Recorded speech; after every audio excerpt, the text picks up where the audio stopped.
Good morning po. Ako po ay naligo na. Ayan po. Ari po, basa-basa pa po ang aking buhok. Alam nyo na, papasok sa trabaho.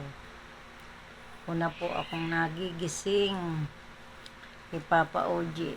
Dahil nga po ako'y unang naalis.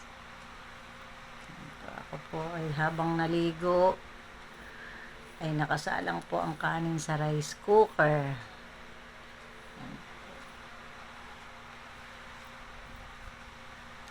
Ay ako po nagpapatuyo-tuyo muna ng buhok. At maya-maya po ako'y mag-prito na ng pang-ulam na uulamin at babaonin ng mga bata.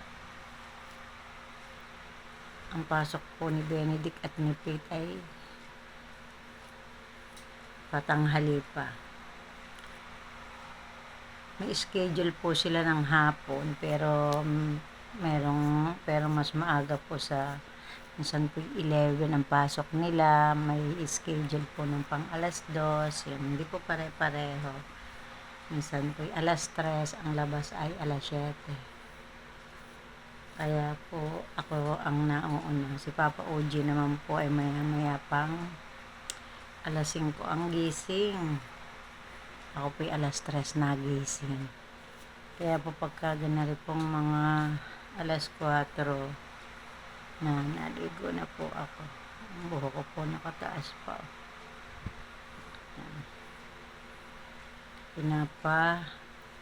Tuyo-tuyo ko po. Ako po yung nakapagkape na rin ang lagay na are.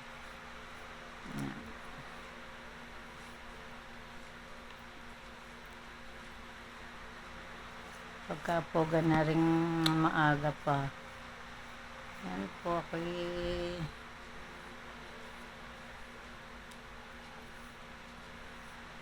pakuya-kuya ko. Ika nga, pag maaga ang gising, hindi po nagmamadali papunta sa trabaho. Pag tinanghali po, ay di pandalas. Ay nasanay na po akong alas 3 na gising. Yan po, kaya po ako hindi pandalas. Bali, si Papa OG po ay galing sa Kalamba kasama ng boss niya, parang may meeting po. Pag uwi niya kagabi, may dala po siya na gawa po. Ang gawa ko po ay nilagay ko na sa rep. Hindi ko na alam kung anong laman. Ay ari ngayon ko bubuksan. Sabi ko ilagay na't gabi na. Ay hindi ko na po natingnan ang laman. Ngayon natin titingnan. Ari po, ganari po yun. Ito po ang lalagyan. Ito po yung lalagyan. Ayan po. Ari pala po. Butit na ilagay ko po sa rep. May Bake Mac at saka po yung tinapay na may palamang margarine. Hindi ko po alam ang tawag din yan po. Buti po sa rep ko na ilagay. Hindi maipainit mamaya. Paano nga po gabi na, kaya hindi na rin po na isipang buksan. At itutulog na ika nga. Ay, kapatong po din eh. At saka po aring peanut brittle. Ay, nakasarado pa po. Nakaslad pa po. Katuwa naman si Papa Uji, lagi may pasalubong. At saka po aring ginger cookies. Po, ari po hindi nakasilad. Nabuksan na yata. Baka po ari nakain ay tira, hindi nila naubos. Ginger cookies.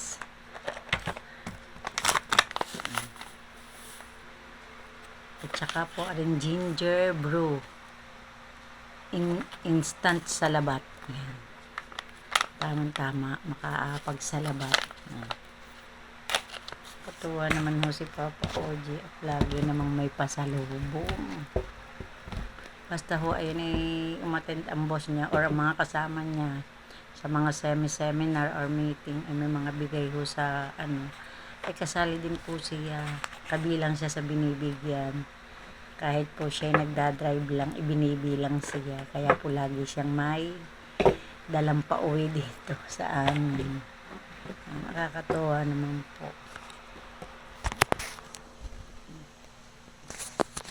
Ako pa lang po ang tao yun. Si Timmy tulog.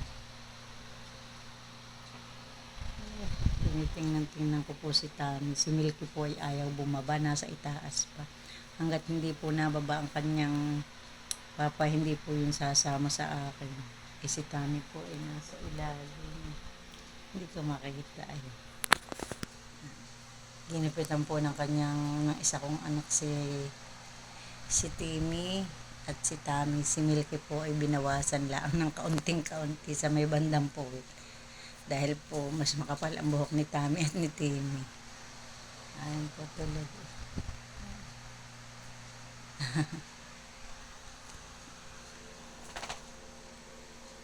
Basa pa po ang buhok ko. Maya-maya pa po ako aalis pagka ako po ay nakapagluto-luto na. Ay di maya-maya na po. Magpiprito na lang po ako ng pang-ulam. Gusto po nila ay prito.